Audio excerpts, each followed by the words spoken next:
All right, as we make our way through this primary election season, we're taking a larger look at the Democratic Party and where it stands when it comes to the midterms and beyond. You can check out this report, this in from the Daily Caller, where the reporters there asked 50 Democratic senators if they would endorse Joe Biden in 2024. Only 5 said yes. Maybe the other ones were just slow to get back that email request. Or didn't respond. But either way, though, 5 said yes. That's who they have on record there. We have our panelists here, Peter King, Bruce Lavelle, Jennifer Kearns here. Just a reaction there, Bruce Lavelle. I'll start with you on this segment here. The Daily Caller reaching out. It's not just that report. It's AOC laughing off a CNN anchor asking if she would back or endorse Biden at this time. She all but brushed that off. It wasn't a yes or no. You've seen other Democrats say the same, that if someone's polling in the 30s, you're going to have to look at another candidate. I mean, this is something that's already being talked about, and you're not even a full couple of years into this presidency. Yeah. Well, you know, a few months ago, I said this was about to go down with several key people leaving the administration earlier than expected. They realized that Joe Biden is really not doing well. You saw the other day he almost fell again. I wish they stopped letting him walk up the stairs alone for the sake of national security. That's another subject. But, you know, they're circling the wagon, Sean, and these so-called Democrat allies, they're all huddling up in their little tents trying to figure out who is going to be the person that they're going to get behind going into 2024. And I'll say this quote, and I don't perceive Joe Biden running for re-election again, period, nor them getting behind Kamala Harris. They're looking vigorously for a candidate to run for 2024. So in essence, they're going to actually keep weakening him, and they're going to start turning even more so. Watch what I'm telling you, that they're going to make him look even weaker and weaker so they can have validation to pull their candidate up for 2024. That, of course, is much different than what we've heard from the current press secretary, Karine Jean-Pierre, Jen, who says that Biden is indeed going to be running in 2024. In fact, she did an interview saying she can't even keep up with him. He's so busy. Your thoughts?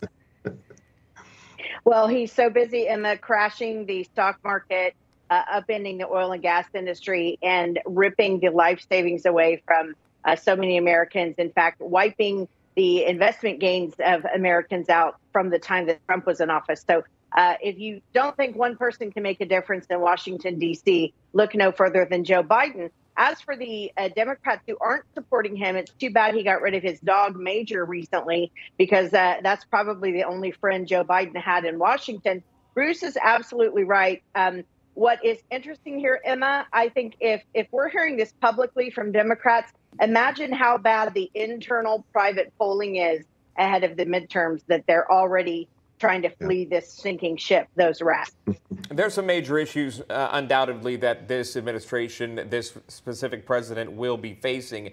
Economy, immigration, the list goes on. But one that seems to fall by the wayside is again, still his son, Hunter Biden, his business dealings, the feds investigating him and what happened there on the laptop, what was on this laptop. There's a new leaked audio out now obtained by the Washington Examiner, allegedly showcasing Hunter Biden back in 2018 during a discussion with his friend. Again, this is an audio clip from that. Here's that moment.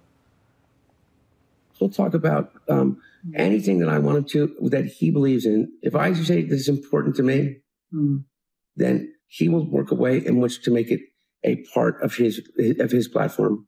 The man I most admire in the world, that God to me, thinks I'm a God. And my brother did too.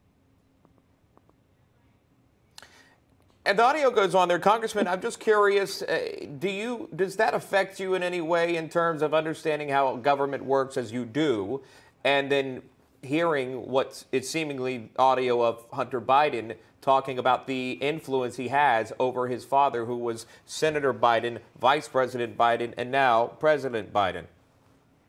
Yeah, well, it's only natural that close family members, friends can have an influence on an elected official. The scary thing is if that person is a cocaine addict, and was making millions and hundreds of millions of dollars from foreign enemies. So that's, to me, it's not the fact that a family member has some influence. Eleanor Roosevelt had influence on Franklin Roosevelt, Nancy Reagan had influence on Ronald Reagan. But if you have somebody who is as disturbed and is sick and is troubled as Hunter Biden, for him to have this type of control over his father, it's a very scary proposition. And going back to your first question, I think the political death watch of Joe Biden is right now irreversible. Once the New York Times started writing front page stories on his competency, that to me was a signal to all the progressives that they can just unload on Joe Biden. All right, we're going to leave right there, out of time.